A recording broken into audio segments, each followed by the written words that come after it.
Stop suffering. எல்லோருக்கும் இனிய மாலை வணக்கம் மக்களை. நான் நம்புகிறேன் கர்த்தருடைய கிருபை மேலும் உங்களுடைய விசுவாசம் தேவனுடைய பாதுகாப்பு உங்கள் மீதும் குடும்பத்தார் மீதும் இருக்கிறது என்று நான் நம்புகிறேன். நேற்று இரவு உங்கள் நிகழ்ச்சிகளை சந்தித்தோம். எங்களை நீங்கள் சில பேர் தொடர்பு கொண்டிருந்தீர்கள், வாட்ஸ்அப்பில் செய்தி அனுப்பியிருந்தீர்கள். இன்றைக்கும் கூட இந்த நேரம் கீழே உள்ள விலாசத்தை நீங்கள் குறிப்பிடுத்திக் கொள்ளலாம்.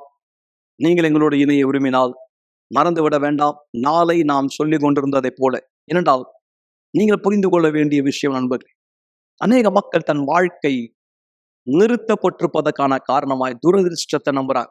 அதாவது, என்னுடைய நேரம் சரியில்லை, என்னுடைய கெட்ட நேரம், நான் இந்த மாதிரிலாம் கஷ்டப்பட வேண்டியது, என் வாழ்க்கை இப்படிதான் இருக்கணும்னு சொல்லி என்னுடைய தலையில் எழுதிய நண்பர்களே, தயவு செய்து புரிந்து கொள்ளுங்கள்.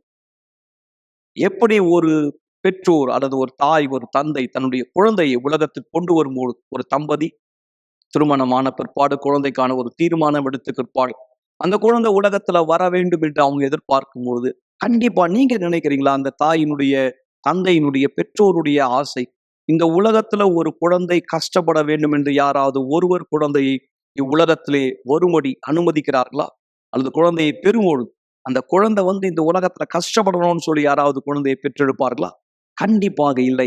சராசரியான மனுஷர்களை பற்றி நான் பேசுகிறேன், உங்களையும் என்னையும் பற்றி. யோசித்து பாருங்கள். வானத்தை பூமியை உண்டாக்கின நல்ல பிதா தம் சொந்த கரத்தினால் மனுஷனை படைத்தவர் நம்மை இவ்வுலகத்துல கஷ்டப்படும்படி கொண்டு வருவாரா? அல்லது கஷ்டப்படும்படியா விடுவாரா? இல்லை நண்பர். இந்த கஷ்டங்களுக்கான காரணம் என்ன? இதனுடைய அடிப்படை என்ன? அடித்தளம் என்ன? வேறு எது? யோவானிலே இயேசு கிறிஸ்து தெளிவாய் சொல்லுகிறார், திருடன் திருடவும் கொல்லவும் அழிக்கவும் வருகிறான் என்று வேறு ஒன்றுக்கும் வரான். இயேசு கிறிஸ்து உலகத்துக்கு ஜீவனை கொடுக்க, பரிபூரணத்தை கொடுக்க வந்ததை போல இருள் உலகத்திலே வந்தது திருட, கொல்ல, அழிக்க, சூழ்நிலைகள் மூலமாய். ஆனால் நோக்கம் வேறு. நோக்கம் ஆத்துமாவை தொடுவது. ஆனால் அதற்கு முன்பாய் அவன் ஏற்படுத்துகிற வழி வாய்ப்புகள் தான் இது எல்லாமே. 12 அடையாளங்களை பற்றி ஒரு வீடியோ நீங்க பார்க்கும்படி விரும்புகிறேன். ஆவிக்குரிய பாதிப்பினால் ஒருத்தர் தாக்கப்பட்டிருக்கிறார் என்பதை அவர் தெரிந்து கொள்ளும்படியான 12 அடையாளம். கவனிங்கள். இதற்காக தான், இதை எதிர்த்துதான் வெள்ளிக்கிழமை ஜெபத்தினுடைய நோக்கம் இருக்கிறது. சற்று நேரத்திலே நாம் அதை குறித்து பேசலாம். இந்த வீடியோவை கூர்ந்து கவனிங்க. அசுத்தங்களினால் ஆட்கொள்ளப்படுவதற்கான 12 முக்கிய அடையாளங்கள். தொடர் தலைவலிகள்,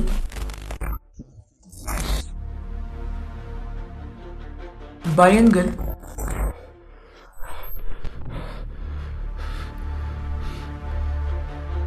கெட்ட பழக்கங்களுடைய அடிமைத்தனம்,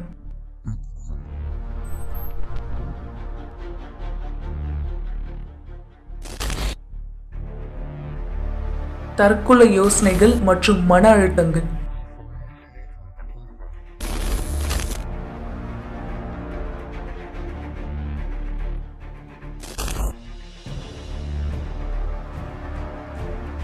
தொடர் பொருளாதார இழப்புகள்,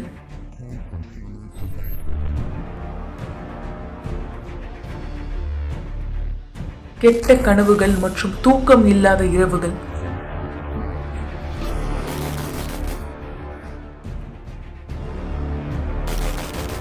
அசுத்தங்களினால் தாக்கப்படுதல்,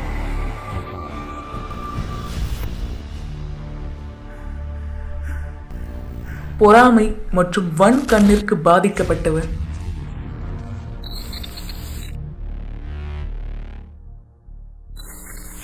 உணர்ச்சி பூர்வமான ஏமாற்றங்கள்,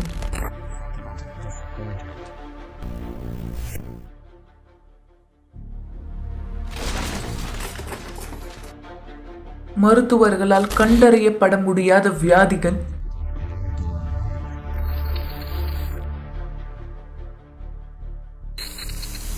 தோல்விகள் மற்றும் துரதிர்ஷ்டங்கள்,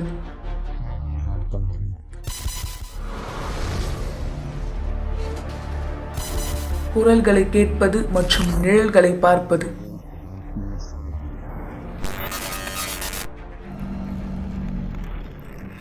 இந்த அடையாளங்களால் நீங்கள் பாதிக்கப்பட்டவராக இருந்தால் வெள்ளிக்கிழமை வல்லமையான தொடர்ச்சங்களின் ஜெபத்தில் எங்களோடு இணைந்திருங்கள்.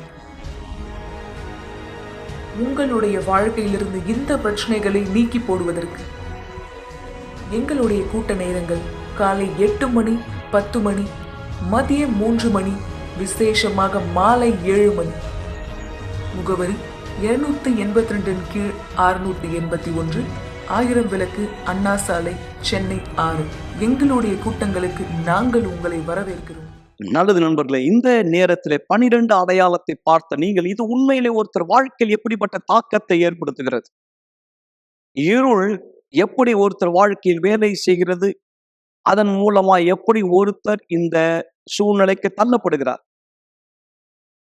சாட்சியை நீங்கள் கேட்கும் பொழுது எப்படிப்பட்ட சூழ்நிலையை மக்கள் கடந்து சென்றார்கள் என்று அவர்கள் சொல்வதை கவனிங்க நண்பர். எனவேதான் நீங்க சாட்சி கேட்கும் பொழுது நீங்க போய் சமையல்ல செய்துட்டு இருக்கக்கூடாது, இல்ல கேஸ்ல ஏதாவது வைத்துட்டு வந்து நீங்க உட்காந்து நிகழ்ச்சி பார்த்துட்டு கூடாது. குறிப்பா டிவியில இல்ல செல்போனோட நீங்க போய் கேஸ் பக்கத்துல செல்போன் வச்சுட்டு நீங்க அந்த மாதிரி நிகழ்ச்சி பார்க்க கூடாது. தயவு செய்து தவிர்த்து கொள்ளுங்கள். உங்களுடைய சமையல் அறையிலிருந்து தூரமா அந்த டிவைஸ் இருக்கட்டும். உங்களால கூடுமானால் அதை ஆஃப் பண்ணிட்டு போயிட்டு நிகழ்ச்சி பாருங்க. அப்போ உங்களால கவனம் கொடுக்க முடியும்ன்றது இரண்டாவது பட்சம். உங்கள் பாதுகாப்பு மிக முக்கியம். அதை தொடர்ந்து நீங்கள் சாட்சியை நன்றாய் கவனிக்கலாம். பதற்றம் இல்லாமல், குழக்கம் இல்லாமல், எண்ணம் தடுமாறாமல். எனவே அந்த சாட்சியில ஒருத்தர் பேசும்பொழுது எப்படி இருள் அவரை இப்படிப்பட்ட 12 அடையாளங்களுக்கு தள்ளுகிறது என்பதை நீங்கள் கவனிக்க முடியும். இவ்வுலகத்தினுடைய சூழ்நிலைகளை அசுத்தம் உபயோகப்படுத்துகிறது ஒருவரை தனக்கு சிறைப்படுத்தும்படியா. அப்படியாக தான் 12 அடையாளங்களினால் பாதிக்கப்பட்ட மரியாதைக்குரிய இந்த பெண் எப்படி இதிலிருந்து வெளியே வர முடிந்தது, அதனை தொடர்ந்து அதன் பிற்பாடு எப்படிப்பட்ட ஒரு எதிர்காலம் அவருக்கு அமைந்தது, நீங்கள் பாருங்கள், புரிந்து கொள்ளும்படியா. என்னோட பேர் ஷர்மிளா. நான் ஆலயத்துக்கு வரும்பொழுது என்னோட வாழ்க்கை அழிக்கப்பட்ட நிலைமையில இருந்தது. அதாவது ஒவ்வொரு நாளும் எங்கள் அப்பா அம்மாவோட சண்டை. தினமும் எங்கள் அப்பா குடிச்சிட்டு எங்கள் அம்மாவோட சண்டை போடுவார், அவங்கள அடிப்பார், காயப்படுத்துவார். தினம் இதை பார்க்கும்பொழுது எனக்கு ஏன் வாழணுன்ற விரக்தியாக இருக்கும். எனக்கு அந்த பிரச்சனையை எப்படி சரி பண்ணணும்னு தெரியாது. ஆனால் அதை பார்த்து நான் ஒவ்வொரு நாளும் அழுவேன். எங்கள் அப்பாவை போய் தடுத்து நிறுத்த கூட எனக்கு தைரியம் கிடையாது. ஏன்னா அவரை பார்த்தா எனக்கு பயம், என்னையும் அவர் அடிப்பார் அப்படின்னு சொல்லிட்டு. அதனால ஸ்கூலுக்கு போவேன். ஸ்கூலுக்கு போனாலும் எல்லாரும் சந்தோஷமா இருப்பாங்க, ஆனால் நான் மட்டும் சோகமா இருப்பேன். ஏன்னா டெய்லி நடக்கிற பிரச்சனை பார்த்து நான் பயந்து போயிருப்பேன். அதனால என்னால் சரியா படிக்க முடியாது. எல்லா நேரத்துலையும் என்னோட சிந்தனையில வீட்டில் இருக்கிற பிரச்சனைகள் தான் ஓடிட்டு இருக்கும். என்னால் படிக்க முடியாது, மற்ற பசங்களோட சகஜமா பேச முடியாது, விளையாட முடியாது. அதே போல ஸ்கூல் முடிஞ்சிச்சு அப்படின்னாலே எனக்கு ரொம்ப பயமா இருக்கும். ஏன்னா நான் மறுபடியும் வீட்டுக்கு போகணுன்றதுனால ரோட்ல நடந்து வரும்போதெல்லாம் இன்னைக்கு ஏதாவது சண்டை நடந்திருக்குமா அப்படின்ற ஒரு எண்ணம் தான் எனக்குள்ள ஓடிட்டே இருக்கும். இன்னைக்கு நம்ம இறந்துட்டா நல்லா இருக்குமே, இதோட அந்த பிரச்சனையை நம்ம பார்க்க வேணாம், அப்படிதான் நான் யோசிச்சுட்டே வருவேன். ஏதாவது வண்டி வந்தது அப்படின்னா அதுல போய் நம்ம இறந்துடலாம், விழுந்துடலாம், அப்படிதான் எனக்கு யோசனையாவே இருக்கும். இதே போலதான் என்னோட வாழ்க்கை போயிட்டு இருந்தது. என்னால காலேஜ் படிக்கிற வரையிலுமே என்னால சரியா படிக்க முடியாது. ஏன்னா அப்போ வரையிலும் ஸ்கூல் தொடங்கி காலேஜ் படிக்கிற வரையிலுமே வீட்டுல சண்டை சண்டை சண்டை, என்னால படிக்கவே முடியாது. ஆனா அப்பா படிக்கல, மார்க் எடுக்கல நான் மட்டும் அடிப்பாரு. என்னால வாயத்தை சொல்லக்கூட முடியாது, உங்களால தான் என்னால படிக்க முடியல அப்படின்னு சொல்லிட்டு. அதுக்கப்புறம் வயசான பிறகு காலேஜ் முடிச்சுட்டதுக்கு அப்புறமா என்னோட 2 தம்பிங்க, அவங்களும் இந்த பிரச்சனையினால போதை பழக்கத்துக்கு அடிமை ஆயிட்டாங்க. அவங்களால இந்த பிரச்சனையை எப்படி ஜெயிக்கணும்னு தெரியாம ஒரு பிரச்சனையா இருந்தது எனக்கு பெரிய பிரச்சனையா மாறிடுச்சு. 3 பேரால வீட்டுல பிரச்சனை. என்னாலையும் எங்க அம்மாவாலையும் இந்த பிரச்சனைகளை ஒவ்வொரு நாளும் சமாளிக்கவே முடியாது. கஷ்டமா இருக்கும். டெய்லி நாங்க அழுவோம், இறந்துடலாமா, ஏதாவது பாய்சன் சாப்பிட்டுடலாமா, இப்படிதான் நாங்க யோசிச்சுட்டே இருப்போம். அதுக்கு அந்த ஒரு நேரத்துல தான் நாங்க ஆலயத்தை, யூனிவர்சல் ஆலயத்தை பத்தி நான் தெரிஞ்சுக்கிட்டேன். எனக்கு எங்க அம்மா கூட்டிட்டு வந்தாங்க. முதல் முறை நான் ஆலயத்துக்கு வந்த போது அங்க பேசின செய்திகள் வித்தியாசமா இருந்தது. அதை கேட்கும் பொழுது எனக்குள்ள ஒரு உறுதி இருந்துச்சு, நம்ம வாழ்க்கையும் அப்ப மாற முடியும் அப்படின்ற ஒரு சின்ன நம்பிக்கை எனக்குள்ளாக வந்துச்சு. அதுக்கப்புறமா நானும் எங்க அம்மா தொடர்ந்து வர ஆரம்பிச்சோம். அங்க கொடுக்குற செய்திகளை நான் கேட்பேன். ஆனாலும் பிரச்சனைகளை நான் கடந்து போயிட்டு தான் இருந்தேன். ஆனா கொஞ்சம் கொஞ்சமா எனக்குள்ள ஒரு தைரியம் வர ஆரம்பிச்சுது, நம்மளால எல்லாத்தையும் ஃபேஸ் பண்ண முடியும் அப்படின்னு. அதுக்கப்புறமா நான் பரிசுத்த ஆவியை பத்தி தெரிஞ்சுக்கிட்டேன். நான் பரிசுத்த ஆவியை பத்தி தெரிஞ்சுக்கின பிற்பாடு நான் புரிஞ்சுக்கிட்டேன், எனக்குள்ளே இருக்கிற விஷயங்களை வந்து நான் எடுக்கணும், எனக்குள்ளே இருக்கிற கோவத்தை வந்து நான் எடுக்கணும். ஏன்னா எங்கள் அப்பா மேலே வந்து எனக்கு ரொம்ப கோவமாக இருந்தது. அந்த கோவத்தை வந்து நான் எடுக்கணுன்றது தெரிஞ்சுக்கிட்டேன். முதல்ல அவரை நான் மன்னித்தேன். எங்கள் வீட்டில் இருக்க என் தம்பிங்க மேலே வந்து எனக்கு கோவம் இருந்துச்சு, அவங்களையும் நான் வந்து மன்னித்தேன். எனக்குள்ளே வந்து நிறைய எங்கள் குடும்பத்தார் மேலே வந்து நிறைய வெறுப்புணர்ச்சியான இருந்துச்சு. ஆனால் அவங்கள நான் மன்னித்தேன். தேவனுடைய ஆவியை வந்து நான் எனக்குள்ளே பெறணும் அப்படின்னா முதல்ல எனக்குள்ளே இருக்கிற என் இருதயத்தில் இருக்கிற எல்லா விஷயத்தையும் நான் எடுக்கணும்னு நான் நினைச்சேன். முதல்ல வந்து எனக்கு கஷ்டமா தான் இருந்தது. எங்க அப்பாவை வந்து நான் மன்னிக்கணும், என் குடும்பத்தாரை வந்து மன்னிக்கணும்னு நினைக்கும் போது எனக்கு கஷ்டமா இருந்தது. ஆனா நான் புரிஞ்சுக்கிட்டேன், இது எல்லாத்தையும் வந்து நான் கைவிட்டா மட்டும்தான் பரிசுத்த ஆவியை வந்து நான் பெற முடியும்னு. நான் செஞ்ச பிற்பாடு வந்து நான் தேவனுடைய ஆவியை வந்து எனக்குள்ளாக பெற்றுக்கொண்டேன். பிற்பாடு வந்து என் வாழ்க்கையில எல்லாமே மாறிடுச்சு. நான் வந்து தன்னம்பிக்கை இழந்த ஒரு நபரா இருந்தேன். ஆனா எனக்குள்ள தன்னம்பிக்கை கிடைச்சது. எல்லாருமே என்னால சொன்னாங்க, நான் படிச்ச துறையில வந்து என்னால வந்து வேலைக்கு போக முடியாது, என்னால எல்லாரும் மாதிரி சுலபமா இருக்க முடியாது சொன்னாங்க. வாழ்க்கையில வந்து என்னால ஜெயிக்கவே முடியாதுன்னு நிறைய பேர் சொன்னாங்க. ஆனா பரிசுத்த ஆவி பெற்ற பிற்பாடு, தேவனுடைய ஆவி எனக்குள்ள வந்த பிற்பாடு, இனிமேலும் வந்து எனக்கு சாகணும்ன்ற எண்ணமே கிடையாது. நான் வாழணும், நான் இன்னும் நிறைய அச்சீவ் பண்ணணும் வாழ்க்கையிலன்ற விருப்பம் எனக்குள்ளாக இருக்கு. யாருமே படாத சந்தோஷத்தை தேவன் எனக்குள்ளாக கொடுத்திருக்கார். இந்த சந்தோஷத்தையும் சமாதானத்தையும் யாருமே எனக்குள்ளாக இருந்து எடுக்கவே முடியாது. இன்ன வரைக்கும் வந்து என் வாழ்க்கையில வந்து அந்த பிரச்சனைகள், பழைய பிரச்சனைகள் என் வாழ்க்கையில இல்லை. ஆனாலும் வந்து நான் சில பிரச்சனைகளை சந்திக்கிறேன். இருந்தாலும் வந்து நான் பிரச்சனைகளை பார்க்குற விதம் வந்து எல்லாமே வித்தியாசமா இருக்கு. ஏன்னா பரிசுத்த ஆவி எனக்குள்ளாக இருக்கார். நான் பலனா இருக்கேன். எல்லாவற்றையும் வந்து நான் தைரியத்தோட ஃபேஸ் பண்றேன். நான் இன்னைக்கு வந்து இந்த உலகத்துல எல்லாரையும் விட நான் ரொம்ப சந்தோஷமான நபராக இருக்கேன்.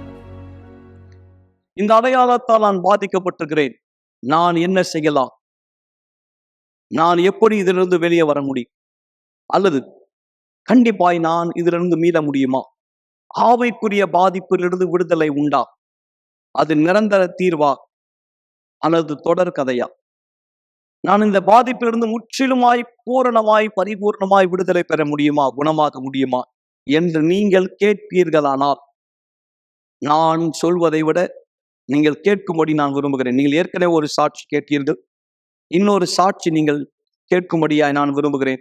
கண்டிப்பாய் நீங்கள் 100% ஆவிக்குரிய பாதிப்பிலிருந்து வெளியே வர முடியும். கண்டிப்பாய் அதற்கு உங்கள் ஒத்துழைப்பு, விசுவாசத்தினுடைய வெளிப்பாடு அவசியம்.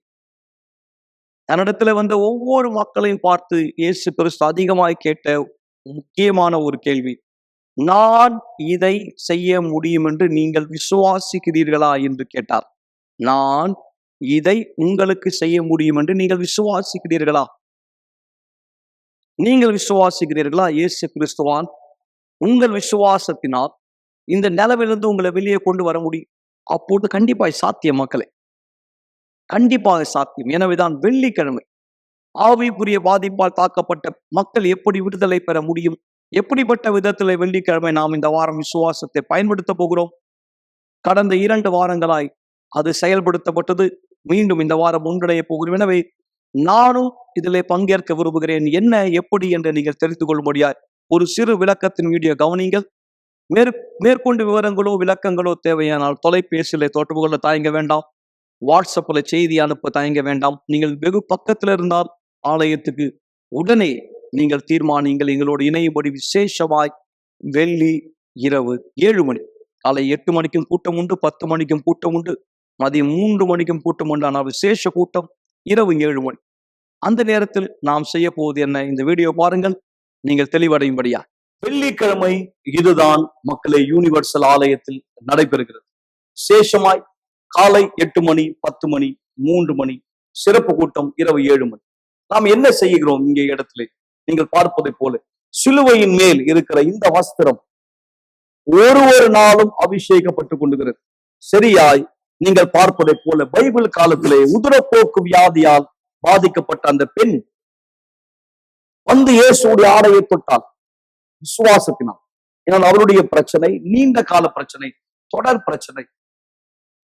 நீங்க சந்திக்கிற இந்த பிரச்சனை ஒருவேளை தொடர் பிரச்சனையா இருக்கு. நீங்க எத்தனையோ மருத்துவர்கிட்ட போயிருக்கீங்க, எத்தனையோ பரிகாரங்கள் செய்திருக்கலாம். யார் யார் உங்களை எங்கெங்க அழைச்சாங்களோ, எங்கெங்க என்னென்ன செய்ய சொன்னாங்களோ எல்லாமே நீங்க செய்திருக்கீங்க நண்பர்களே. ஆனால் ஒருவேளை உங்களுக்கு அந்த ஆரோக்கியம் இன்னும் இல்லை, ஒருவேளை உங்களுக்கு இன்னும் விடுதலை இல்லை, உங்களுக்கு இரவுல தூக்கம் வருவதில்லை, மன அழுத்தம், அல்லது கெட்ட கனவுகள், தொடர் தோல்வி, தற்கொலை எண்ணங்கள். சில நேரம் உங்களுக்கு மனசு ஒரே குழப்பமா இருக்கு, என்ன நடக்குதுன்னு உங்களுக்கு தெரியல. ஆனால் என்னால் உங்களுக்கு சொல்ல முடியும், நீங்கள் சந்தித்துக் கொண்டிருப்பது ஆவிக்குரிய பாதிப்பு. எப்படி இயேசுடைய ஆடையின் ஓரத்தை தொட்ட பெண் அந்த நேரமே உடனே விடுதலை பெற்றாலோ, நான் உங்களை ஊக்குவிக்கிறேன். உங்களுக்கு எந்த நஷ்டம் ஏற்பட போகுது யோசிக்க நண்பர்.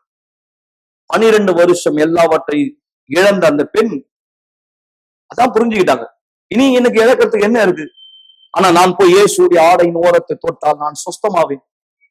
நீங்க இழக்கிறதுக்கு எதுவும் இல்லை. ஒருவேளை எல்லாமே நீங்க இழந்திருக்கலாம், இழந்துட்டு இருக்கீங்க. இந்த வெள்ளிக்கிழமை இந்த ஆவிக்குரிய விடுதலையில எங்களோட இணைவீர்களானால் என்னால் உங்களுக்கு உறுதியாய் சொல்ல முடியும், நீங்களும் சக்தியை அனுபவிக்க முடியும். உங்கள் நண்பர்கள், தெரிந்தவர்கள் யார் அப்படி கஷ்டப்படுறாங்க ஆவிக்குரிய பாதிப்பினால், மாந்திரீகத்தினால, சாபத்தினால, தோஷத்தினால, நான் உங்களை விசேஷமாய் வரவேற்கிறேன். இந்த வெள்ளிக்கிழமை எங்களோட இணைய மறக்காதீர்கள். நீங்கள் எங்கள் சிறப்பு விருந்தினர். ஒவ்வொரு நாளும் அபிஷேகப்பட்டு கொண்டிருக்கிறது. இதுதான் இந்த வாரம் விசேஷமாய் நடைபெற போகிறது. 12 அடையாளங்களால் பாதிக்கப்படுகிற மக்களுக்கான கூட்டம் தான் நாளை வெள்ளிக்கிழமை நடைபெறுகிற விடுதலையின் கூட்டம். நண்பர்களே, எப்படி ஒரு அழுக்கான டம்ளர்ல சுத்தமான தண்ணீரை ஊற்றி பருக முடியாதோ, அதுக்காக டம்ளரை உடைக்க வேண்டியதில்லை. அந்த டம்ளரை முதலாவது சுத்தப்படுத்த வேண்டும். கொஞ்சம் கூட கரை இல்லாத, அதாவது அதுல தண்ணீரை ஊற்றி நாம குடிக்கலாம் அப்படின்ற அந்த நிலைமை வரை, அதுதான் இயேசு முதலாவது ஒருத்தருக்கு செய்கிறார். முதலாவது அதான் செய்கிறார், விடுதலை, ஆவிக்குரிய விடுதலை, அடிமைத்தனத்திலிருந்து விடுதலை. எகிப்திய நாட்டிலே இஸ்ரவேலர் அடிமையா இருந்தபோது, எபிரேயர் அடிமையா இருந்தபோது, கர்த்தர் முதலாவது அவர்களை மோசேயை கொண்டு விடுதலை செய்தார், கை வண்ணமையை காண்பித்தார். ஆனால் முதலாவது நீங்க புரிந்து கொள்ள வேண்டும், நான் அடிமைத்தனத்துல இருக்கிறேன் என்று. என்னால கெட்ட பழக்கத்தை நிறுத்த முடியல, என்னால ஆபாச படங்களை நிறுத்த முடியல, என்னால போதையை நிறுத்த முடியல, என்னால குடியை நிறுத்த முடியல, என்னால புகைப்பழக்கத்தை நிறுத்த முடியலன்னு சொல்லும் பொழுது நீங்கள் ஒரு அடிமைத்தனத்தில் இருப்பதை புரிந்து கொள்ள வேண்டும். அதை கர்த்தருக்கு வெளிப்படுத்தும் பொழுது கர்த்தர் உங்களுக்கு உதவி செய்ய முடியும். இந்த நபருக்கு அவர் உதவி செய்ததை போல, இந்த நபர் உதவியை பெற்றதை போல இந்த சாட்சி நீங்கள் கூர்ந்து கவனிக்கும்படி நான் விரும்புகிறேன் மக்களே. அதன் மூலமாய் உங்களுக்கும் உதவி உண்டு என்பதை மிக சரியாய், தெளிவாய், நிதானத்தோடு நீங்கள் புரிந்து கொள்ளும்படி. ஆனால் உங்கள் விசுவாசத்தின் செயல் முக்கியம். இவருக்கு இது இலவசமாய் கிடைக்கவில்லை, விசுவாசத்தை வெளிப்படுத்தினார். நீங்களும் விசுவாசத்தை வெளிப்படுத்தும் பட்சத்திலே கண்டிப்பாய் உங்களுக்கும் நிச்சயமாய் உதவி உண்டு. சென்னையினுடைய அக்கம் பக்கத்துல உள்ள மக்கள், இங்கே மவுண்ட் ரோடிலே உள்ள தலைமை சபையினுடைய விலாசம் கீழே இருக்கிறது, குறித்துக் கொள்ளுங்கள். தொலைபேசி எண்ணை குறித்துக் கொள்ளுங்கள், உடனடியாக தொடர்பு கொள்ளுங்கள். இந்த நேரம் உங்கள் அழைப்பை ஏற்க ஒரு ஊழியக்காரர் தயாரா இருப்பார். அல்லது வேறு கிளை சபை இருக்கிற இடத்துல அருகாமை நீங்க இருந்தால் விலாசங்களுக்கோ விளக்கங்களுக்கோ வழிகாட்டுதலுக்கோ உடனே தொடர்பு கொள்ளுங்கள். மக்களை கூச்சப்பட வேண்டாம். வாட்ஸ்அப்ல செய்தி அனுப்புங்கள். உங்களுக்கு ஏதாவது விண்ணப்பங்கள் தெரியப்படுத்த வேண்டியிருந்தால், உங்களுக்கு சாட்சி இருக்கிறதா, உங்கள் சாட்சிகளை நீங்கள் லைவ் சாட்டிலே பதிவிடலாம். இந்த நிகழ்ச்சியின் வாயிலாய் கர்த்தர் உங்களுக்கு என்ன செய்து கொண்டிருக்கிறார், என்ன செய்தார், என்ன மாற்றம் ஏற்பட்டது, நீங்கள் எங்களோடு பகிர்ந்து கொள்ளலாம். இந்த நேரம் அருமையான இந்த சாட்சியை தொடர்ந்து ஒரு பாடல் ஒலிக்கும். அந்த நேரம் உங்களுடைய டம்ளர் தண்ணீர், உங்க பாட்டில் தண்ணீர் ஆயத்தப்படுத்திக் கொள்ளுங்கள். நாம் ஜபத்திலே விசுவாசத்தை ஒன்றிணைக்க போகிறோம். கர்த்தர் தாமே உங்களை, உங்கள் குடும்பத்தை, உங்கள் திருமண வாழ்க்கையை, உங்கள் பிள்ளைகளை பாதுகாத்து ஆசீர்வதிக்கும்படி மக்களை.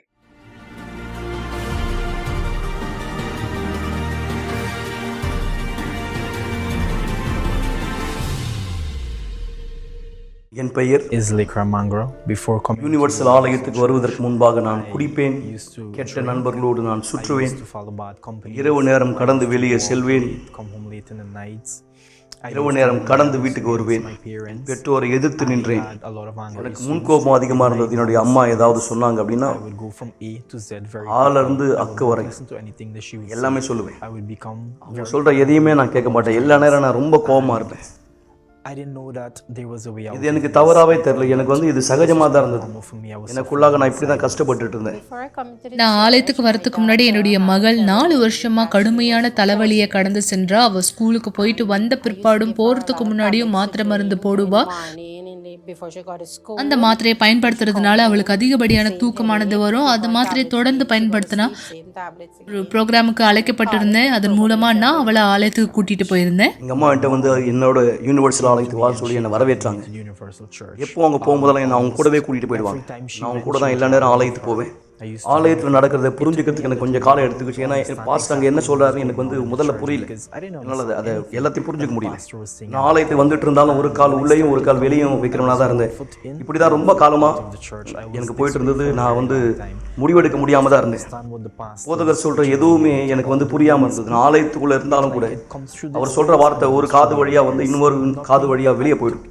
எதையுமே நான் புரிஞ்சுக்க மாட்டேன். போதகர் சொல்கிற எதையுமே எனக்கு தான் அப்படி நான் எனக்குள்ள அந்த வார்த்தைகளை கொண்டு போகவே இல்லை. ஒரு நேரம் வந்தது, நான் ஆவிக்குரிய தாக்குதலுக்கு உள்ளாக்கப்பட்டேன், பாதிக்கப்பட்டேன். எந்த அளவுக்கு அப்படின்னா இரவு நேரங்களில் பிசாசு என் கூட என் பக்கத்தில் தூங்குற மாதிரி எனக்கு இருக்கும். அதனுடைய நகைக்கீரர்கள் என் கழுத்தில் ஒரு பக்கம், அதே மாதிரி இன்னொரு பக்கம் இருக்கும். என்னால் வந்து இரவு நேரங்களில் தூங்க முடியாது. தூக்கம் இல்லாத இரவுகள் அநேகம் எனக்கு இருந்திருக்கு. எனக்கு ரொம்ப இது ஒரு ஏமாற்றத்துக்குரிய ஒரு விஷயமா எனக்கு இருந்தது. இந்த மாதிரி ஒரு தருணம் தான் ஆவிக்குரிய இந்த தாக்குதல், தூக்கம் இல்லாத இரவுகள், எனக்குள்ள இருக்கிற முன்கோபம், இந்த மாதிரி எல்லா விதமான சூழ்நிலையில நான் சொன்னேன், இல்லை இப்படிப்பட்ட ஒரு விசுவாசத்தில் நான் இருக்கக்கூடாது. விசுவாசம் முழுமை அடையணும்னு தீர்மானிச்சேன். விடுதலைக்காக நான் போராடினேன். தொடர் சங்கில் ஜெபங்கள் நான் கலந்துக்கிட்டேன். சிறப்பு நிகழ்ச்சிகளில் கலந்துக்கிட்டேன். இது எல்லாமே நான் செய்தேன் என்னுடைய விடுதலைக்காக. நான் கடந்து போய் கொண்டிருக்கிற எல்லா ஆவிக்குரிய பிரச்சனையிலிருந்து நான் விடுதலை பெறணுன்றதுக்காக நான் எல்லாமே செய்தேன். ஒவ்வொரு புதன்கிழமை, ஒவ்வொரு வெள்ளிக்கிழமை, ஒவ்வொரு ஞாயிற்றுக்கிழமை நான் தொடர்ந்து ஆலயத்துக்கு வந்து தொடர் சங்கிலி ஜெபத்தை செய்கிற தீர்மானத்தோட ஒரு தடவை கூட நான் இந்த நாட்கள் தவற விட்டது கிடையாது. இல்லை, நான் உண்மை தன்மையாக வந்தேன். ஏன்னா இதுதான் எனக்குள்ளாக தேவை, மாற்றம். நான் முன்னோக்கி செல்ல தீர்மானிச்சேன். அதில் உறுதியாக இருந்தேன். அப்படி தொடர்ந்து நான் ஆலயத்துக்கு வந்துட்டே இருக்கிற சமயம், இனிமேல் நான் ஆலயத்துக்குள்ள ஒரு கால் வைக்கிறவனா, ஆலயத்துக்கு வெளியில ஒரு கால் வைக்கிறவனா இல்லை. 2 கால்களும் ஆலயத்துக்குள்ளாக இருந்தது. நான் பீடத்தின் மேல பல சிறப்பு நிகழ்ச்சியை செஞ்சிருக்கேன். பல தொடர் சங்கிலி ஜபங்களை செஞ்சிருக்கேன். நான் ஒரு பொழுதும் சோர்வடையலை. தொடர் சங்கிலி ஜபங்கள் செய்த பிற்பாடு, சிறப்பு நிகழ்ச்சிகளை கலந்து கொண்ட பிற்பாடு எனக்குள்ளாக நான் மாற்றங்களை பார்த்தேன். நான் எனக்குள்ளாக கவனிச்ச முதல் மாற்றம் ஆவிக்குரிய விடுதலை. இனிமேல் ஆவிக்குரிய தாக்குதலால் நான் பாதிக்கப்படலை. முன்கோபம் என்னை விட்டு சென்றது. நான் என்னுடைய அம்மாவை அதிகமாக மரியாதை செய்ய ஆரம்பித்தேன். என்னுடைய குடும்பத்தாரை நான் மதிக்க தொடங்கினேன். நான் என் தசம பாகத்தில் என்னுடைய காணிக்கையில தேவனுக்கு உண்மை தன்மையாக இருக்க தொடங்கினேன். நான் சிறப்பு நிகழ்ச்சிகளை கலந்து கொண்டேன். தொடர் சங்கிலி ஜபங்களில் உண்மை தன்மையாக இருந்தேன். முன்பு நான் சொன்னது போலவே தேவன் என் விசுவாசத்தை கனப்படுத்தினார். நான் சொந்த வியாபாரம் தொடங்கினேன். முன்னாடி மக்களுக்கு ஒரு வேலையாளா இருந்தேன். இப்போ நான் சொந்த வியாபாரத்துக்கு முதலாளியா இருக்கேன். அநேக நாடுகளுக்கு நான் பிரயாணிச்சிருக்கிறேன். 15 நாடுகளுக்கு நான் என் வாழ்க்கையில பிரயாணிச்சிருக்கேன். நான் இங்கெல்லாம் செல்வேன் நான் சொல்லி என் வாழ்நாள கனவு கூட காணாத இடங்கள். நான் ஐரோப்பா வரைக்கும் சென்றேன், அமெரிக்கா வரைக்கும் சென்றேன். எல்லா நாடுகளுக்கு நான் ரொம்ப சந்தோஷமா இருக்கேன், உறுதியா இருக்கேன். இது எல்லாமே நடந்தது தேவனுக்கான என் கீழ்ப்படிதல் மூலமாக தான். இந்த எல்லா வெற்றிகளை பார்த்தபோது, பண ரீதியான வெற்றிகளை பார்த்தபோது நான் புரிந்து கொண்டேன், ஆவிக்குரிய வாழ்க்கையில் நான் குறைந்து கொண்டே வருவதை. அதாவது ஆவிக்குரிய வாழ்க்கைக்கு நான் அதிக கவனம் கொடுக்கலன்றதை புரிஞ்சுக்கிட்டேன். மேலும் நான் இப்படிப்பட்ட ஒருவனா இருக்கக்கூடாது. உலக ரீதியான வெற்றிகளுக்கு மட்டும் கவனம் செலுத்தி என் ஆவிக்குரிய வாழ்க்கையில நான் ரட்சிப்பு இல்லாமல் இருக்கக்கூடாது என்பதை புரிந்து கொண்டேன். அதுதான் என் வாழ்க்கையில மிக முக்கியமான ஒன்று. எனவே நான் பரிசுத்த ஆவியினுடைய தேடுதலில் என்னை ஈடுபடுத்தினேன். அவருக்காக நான் தாகத்தோட இருந்தேன். நான் பரிசுத்த ஆவியானவருக்காக இஸ்ரவேல் சிறப்பு நிகழ்ச்சியில் கலந்து கொண்டேன். நான் உபவாசம் இருந்தேன், தானியேல் உபவாசத்தில் கலந்து கொண்டேன். இது எல்லாமே நான் செய்தது என் ஆவிக்குரிய வாழ்க்கைக்காக, என்னுடைய பண ரீதியான வாழ்க்கைக்காக அல்ல, என் ஆவிக்குரிய வாழ்க்கைக்காக. நான் அதிகமாக ஆலயத்துக்கு வர தொடங்கினேன். அதிகமாக ஆலயத்தினுடைய புத்தகங்கள் படிக்க தொடங்கினேன். அதிகமாக ஜெபிக்க தொடங்கினேன். பைபிள் படிக்க ஆரம்பித்தேன். நான் பரிசுத்தாவியானவருக்காக தாகமாக இருந்தேன். அதிகமாக அவரை தேட ஆரம்பித்தேன். நான் தீர்மானிச்சேன், நான் இனி இப்படிப்பட்ட ஒருவனாக இருக்கக்கூடாது. அவர் தொடர்ந்து தேடிக்கொண்டே இருந்த நான் பழைய வாழ்க்கைக்கு செல்ல விரும்பல. அவரை இன்னும் தொடர்ந்து நான் தேட என்னை முழுமையாக அவருக்கு நான் அர்ப்பணித்தேன். அப்படி நான் தொடர்ந்து அவரை தேடிக்கொண்டே இருந்த சமயம், அந்த ஒரு நாள் புதன்கிழமை அன்று மாலை 7 மணி கூட்டத்தில் நான் பரிசுத்த ஆவியினுடைய அபிஷேகத்தை பெற்றுக்கொண்டேன். எனக்குள்ளாக தேவன் இருக்கிறார் என்ற நிச்சயத்தை பெற்றுக்கொண்டேன். எனக்குள்ளாக தேவனுடைய பிரசன்னத்தை பெற்றுக்கொண்டேன். இன்றைக்கு என்னுடைய வாழ்க்கை முற்றிலுமா மாற்றம் அடைஞ்சிருக்கு. மிக விலை மதிப்பான ஒரு பரிசு நான் எனக்குள்ளாக பெற்றிருக்கிற. மேலும் நான் புரிந்து கொண்டேன், நான் இதோட நின்று விடக்கூடாது சுயநலவாதியா. நான் இன்னும் அதிகமாக தேவனுக்கு என்ன கொடுக்க தீர்மானிச்சேன். அவர் மக்களுக்கு உதவும்படியா. இன்றைக்கு நான் ஆலயத்தில் மக்களுக்கு ஆலோசனை கொடுக்குறேன், நான் மக்களுக்காக ஜெபிக்கிறேன். church, I counsel people, தேவன் I pray for people என்னிடத்திலிருந்து எதிர்பார்த்த அந்த ஊழியத்தை அவருடைய பீடத்து மேலே இன்றைக்கு நான் செய்து கொண்டிருக்கிறேன். to the on his altar. இன்றைக்கு என் வாழ்க்கை முற்றிலுமா மாற்றம் அடைஞ்சிருக்கு, என் குடும்பம் முற்றிலுமா மாற்றம் அடைஞ்சிருக்கு. நானும் என் தாயும் ஒற்றுமையோடு வாழ்கிறோம். My நான், என்னுடைய சகோதரி, என் தாயார், நாங்கள் 3 பேரும் சமாதானத்தோட ஒற்றுமையில மகிழ்ச்சியா ஒருமித்து வாழ்ந்துகிட்டு இருக்கோம். இனிமேலும் பெற்றோரை மதிக்கலன்ற ஒரு விஷயமே கிடையாது. இல்லை, நாங்கள் சமாதானத்துல, சந்தோஷத்துல, ஒற்றுமையா வாழ்ந்துகிட்டு இருக்கிறோம். today, my இன்றைக்கு என் வாழ்க்கை தேவனை மகிமைப்படுத்துகிறது. life, இன்றைக்கு என் வாழ்க்கை இருப்பது தேவனுடைய மகிமைக்காக. நான் ரொம்ப சந்தோஷமா இருக்கேன், பெருமையா இருக்கேன். என்னுடைய 2 பசங்களும் தேவனுடைய பிரசன்னத்துல இருக்காங்க. நாங்க எப்பொழுதும் தொடர்ந்து ஆலயத்துக்கு செல்வோம், ஒரு பொழுதும் தவற விட மாட்டோம். நாங்க தொடர் சங்கிலி ஜபங்களை செய்யறோம். நாங்க எப்பொழுதும் தொடர் சங்கிலி ஜபத்தை தொடர்ந்து செஞ்சுட்டு இருக்கோம். சிறப்பு நிகழ்ச்சியிலும் இருக்கோம். நான் தேவனுக்கு மிகவும் நன்றி செலுத்துறேன். அவர் எனக்கு செஞ்ச அற்புதங்களும் என்னுடைய குடும்பத்தாருக்கு செஞ்ச அற்புதங்களுக்காக தேவனுடைய பிரசனத்துல இருக்கிறத நான் ரொம்ப சந்தோஷமா ஆசீர்வாதமா உணர்றேன். இன்றைக்கு எங்களுடைய வாழ்க்கை தேவனை மகிமை செய்கிறது. இன்றைக்கு நாங்கள் இருக்கிறோம் அவரை மகிமை செய்யும்படியாக. மேலும் நாங்கள் அவருக்கு நன்றி உள்ளவர்களா இருக்கிறோம், அவருடைய பிரசனத்துல இன்றைக்கு நாங்கள் இருப்பதற்காக.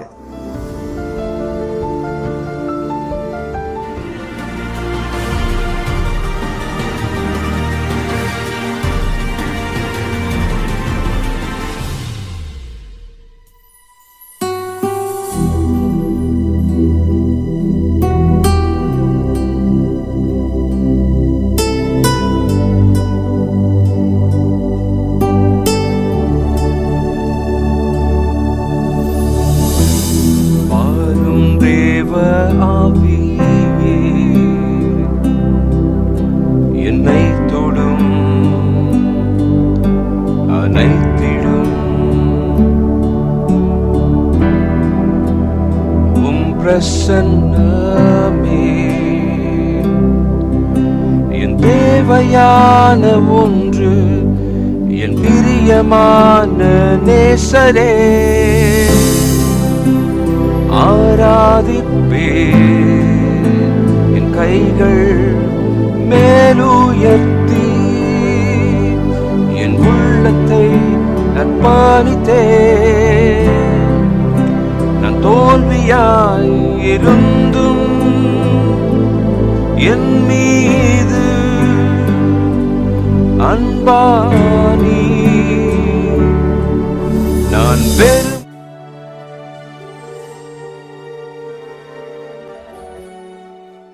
ஜெபம் தேவனுடனான நம்முடைய தொடர்பாகும்.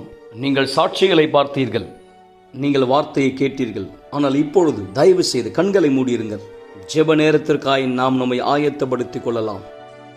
சர்வ வல்லவரே, என் கரத்தில் நான் பிடித்திருக்கிற இந்த தண்ணீரை போலவே யாரெல்லாம் தங்கள் வீடுகளிலே ஒரு டம்ளர் தண்ணீர், ஒரு பாட்டில் தண்ணீர் ஏந்தி இருக்கிறார்கள், இயேசுவின் நாமத்தினால் நான் கேட்கிறேன் தகப்பன், தண்ணீரை அபிஷேகி.